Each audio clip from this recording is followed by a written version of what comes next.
Hi అండి, welcome back to my channel. ఈరోజు చేపలతో ఇగురు చేశానండి. ఇది వంజరం చేప అండి. రుచి చాలా బాగుంటుంది. నేను అరకిలో చేపలు తీసుకున్నానండి.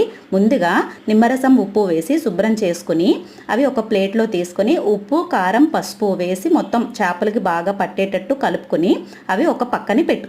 ఇప్పుడు ఒక కళాయి తీసుకుని దాంట్లో కొంచెంగా ఆయిల్ వేసి జీలకర్ర పచ్చిమిర్చి వేసి అవి కొంచెంగా వేగిన తరువాత 3 ఉల్లిపాయల్ని కొంచెం బరకగా మిక్సీ చేసుకుని అవి కూడా వేసి దోరగా వేయించుకోవాలి.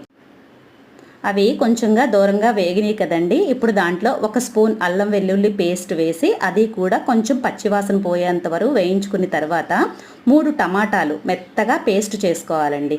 అవి కూడా బాగా ఫ్రై అయిన తర్వాత 1 స్పూన్ ధనియాల పొడి 1 స్పూన్ జీలకర్ర పొడి వేసుకొని అవి కూడా కొంచెంగా వేయించుకోవాలి. అవి చక్కగా పచ్చివాసన పోయేంత వరకు బాగా వేగిన తర్వాత రుచికి సరిపడా ఉప్పు కారం వేసిన తర్వాత అవి బాగా కొంచెం ఆయిల్ పైకి తేలేంత వరకు కూడా మంచిగా వేయించుకోవాలండి. గోండి అలా ఫ్రై అయింది కదండి. ఇప్పుడు కొంచెం చిన్న టీ గ్లాస్తో వాటర్ పోసుకోవాలండి. ఎక్కువగా పోసుకోకూడదు, ఇది పులుసు కాదు కదండి, ఇగురు కదా. ఒక చిన్న టీ గ్లాస్తో వాటర్ పోసుకొని అది కొంచెం మసలేంత వరకు అలా ఉంచుకో.